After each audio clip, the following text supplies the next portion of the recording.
Assalamualaikum warahmatullahi wabarakatuh. Saya Muhammad Rais bin Mat Farid. Nombor ID A172733. Hari ini saya akan membentangkan slide berkenaan hubungan etnik. Pertama kali saya ingin mengucapkan jutaan terima kasih kepada pensyarah saya, iaitu Prof. Madya Dr. Aminuddin Basir Elias Ahmad, kerana berjaya menolong saya dan bertungkus lumus untuk menolong saya menyiapkan tugasan saya pada kali ini. Okey, untuk bab satu ialah persepaduan dalam kepelbagaian. Okey, pengenalan. Di Malaysia, sepanjang 55 tahun merdeka, hubungan etnik yang positif lebih banyak. Oleh itu, konsep kesepaduan sosial diutarakan untuk menjelaskan fenomena yang berlaku di Malaysia. Konsep perpaduan dalam kepelbagaian. Psikologi sosial, rasa kesatuan yang merentas pemisahan fizikal dan psikologikal yang meliputi juga konteks metafizikal. Yang kedua, antropologi sosiologi, iaitu suatu rumusan yang menyimpulkan dan mengartikulasikan bagaimana manusia mengurus dan menyusun dari segi abstrak dan nyata perbezaan sosial yang sedia ada dalam kalangan mereka. Seterusnya, ontological, yang bermaksud perlunya mengurus dan menyusun perbezaan ini adalah pada umumnya atas keinginan untuk mewujudkan keadaan aman dan stabil dalam sesebuah masyarakat yang rancam keanggotaan kelompok sosialnya agar dapat meraih kesenangan dan mungkin juga kemewahan material. Maksud perpaduan iaitu proses yang menyatupadukan seluruh masyarakat dan negara supaya setiap anggota masyarakat dapat dibentuk suatu identiti dan nilai bersama serta memiliki perasaan cinta dan bangga kepada tanah air. Unity is uniformity atau perpaduan ialah kesamaan atau kesatuan. Satu bangsa, satu agama, satu bahasa, satu negara, yang juga merupakan kata-kata slogan. Unity is uniformity hanyalah suatu gambaran tentang suatu masyarakat yang sempurna yang tidak boleh menjadi kenyataan. Okey, untuk slide seterusnya ialah dinamika hubungan etnik di Malaysia. Perbandingan Malaysia dan Sri Lanka. Cerita Malaysia umumnya aman dan stabil, tapi ranjau sepanjang jalan tetap ada. Era konflik 1945 hingga 1960, era tegang tapi stabil 1961 hingga 1970, era kesepaduan sosial 1971 hingga 2011. Yang kedua, punca kesepaduan sosial. Yang ketiga, rakyat yang matang. Era konflik 1945 hingga 1960. Pasca Perang Dunia Kedua, rusuhan etnik. Konflik etnik antara etnik Cina dan Melayu yang tercetus daripada tindakan Bintang 3 selama 14 hari selepas tamatnya penaklukan Jepun. Huru-hara buruh. Pemimpin Kesatuan Sekerja yang terlibat mengorganisasi rusuhan dan mogok ini telah ditangkap dan pertubuhan mereka diharamkan oleh penlibatan Bintang 3 dengan membunuh 3 orang pengurus ladang keturunan Eropah di Sungai Siput sehingga diisytiharkan darurat pada tamat pada 1960. Tiang seri pembinaan semula. Keselamatan pembangunan 5 tahun pada tahun 1950 hingga 1955. Perundingan etnik, pengumbalan perlembagaan. Selanjutnya, era tegang tapi stabil. Pembentukan Malaysia 1963. Perjanjian antara 20 perkara dengan Sabah dan perjanjian 18 perkara dengan Sarawak. Konfrontasi 1963 hingga 1966 antara Malaysia dan Indonesia, New Colony. konflik etnik terbuka 1964 dan 1969. Pada Julai dan September 1994, Singapura dalam Malaysia. 13 Mei 1969 di Kuala Lumpur dan 3 tempat lain. Singapura dan Malaysia berpisah pada 9 Ogos 1965.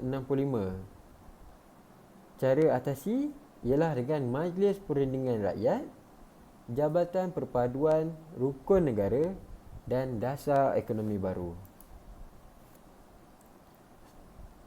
Seterusnya ialah era kesepaduan sosial.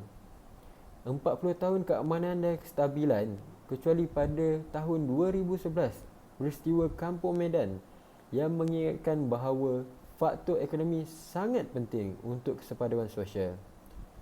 Harapan untuk perpaduan tetap ada, iaitu satu Malaysia. Apakah anak kunci kesepaduan sosial Malaysia?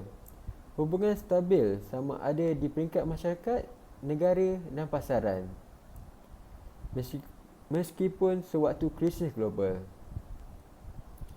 Masyarakat Malaysia yang matang suka bertikar lidah tetapi tidak berparangan. Konflik wujud namun masih hidup dalam kesepaduan. Itulah antara masyarakat Malaysia yang matang. Seterusnya ialah pandangan alternatif untuk memahami hubungan etnik di Malaysia. Kebanyakan kajian tentang hubungan etnik di Malaysia menggunakan paradigma konflik untuk menganalisis dan memahami setiap permasalahan yang wujud dalam masyarakat. Pandang sedemikian dan menggadaikan masyarakat Malaysia sentiasa berada dalam persengketaan, saling bersaing, khususnya antara kumpulan yang berlainan etnik dan agama. Hakikat mengangkat paradigma konflik sebagai teras memahami permasalahan masyarakat di Malaysia adalah kurang tepat kerana realitinya masyarakat hidup dalam aman dan damai. Memahami hubungan etnik. Masyarakat Malaysia terhasil daripada perkongsian Masyarakat Malaysia terhasil daripada perkongsian sejarah, membina struktur sosial, ekonomi, politik dan budaya. Seterusnya, masyarakat Malaysia bersifat dinamik, iaitu membina kesepaduan sosial melalui interaksi dan amalan harian secara langsung dan tidak langsung secara berterusan. Kesepaduan sosial juga terbina menerusi proses akomodasi, akulturasi, amalgamasi dan asimilasi, mekanisme untuk mengekalkan toleransi. Menelusuri hubungan etnik. Paradigma alternatif ini bukan bertujuan untuk menafikan bahawa tiada konflik, tetapi sebagai satu cara pandangan yang memberi tempat yang lebih wajar kepada sisi positif dalam menganalisis dan memahami hubungan etnik. Pemahaman terhadap situasi ini adalah wajar kerana hakikatnya aspek yang lebih dominan dalam kehidupan seharian dalam kalangan masyarakat awam di Malaysia bukan berasaskan konflik tetapi didasari oleh kesepaduan sosial. Okey, bab yang kedua iaitu potret hubungan etnik. Pengenalan. Bab ini membincangkan sejarah pembentukan masyarakat berbilang etnik di Malaysia, zaman kesultanan Melayu Melaka, zaman kolonial Inggeris, teori konsep penting dan dalam memahami kepelbagaian etnik, mengaplikasi konsep ras dan etnik dalam memahami kepelbagaian etnik di Malaysia. Zaman kegemilangan Melayu Melaka.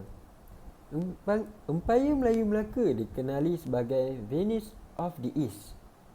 Masyarakat plural, terbentuk secara semula jadi dengan interaksi orang tempatan dan pedagang-pedagang asing. Kemuncak pluraliti Empayar Melaka. Pelabuhan Melaka menjadi tempat pertemuan para pedagang dari seluruh dunia. Para pegawai istana bukan hanya terdiri daripada orang Melayu tempatan, tetapi juga orang India. Berlaku juga perkahwinan campur antara pemerintah Melaka dengan anak perempuan pemerintah Cina. Zaman ini bukan zaman negara bangsa. Pedagang tidak perlu pasport atau visa. Ringkasnya, zaman keagungan Melaka boleh dilihat dari aspek seperti berikut, iaitu pemerintahan, perdagangan, kependudukan dan kebudayaan. Selanjutnya ialah zaman kolonial Inggeris pada tahun 1874 hingga 1957. 57, maafkan saya, sebelum merdeka. Permulaan era penggunaan negara dan pembentukan masyarakat majmuk. Apa yang akan dapat lihat ialah teori berkaitan hubungan etnik, iaitu teori ekologi, teori Freudian, teori kelas, teori masyarakat majmuk, teori pasaran buruh terpisah, teori pilihan rasional, teori pertukaran sosial dan teori sistem ekologikal Rothenberger. Ini adalah konsep-konsep hubungan etnik, iaitu ras, etnik, budaya, stereotip, prejudis dan diskriminasi.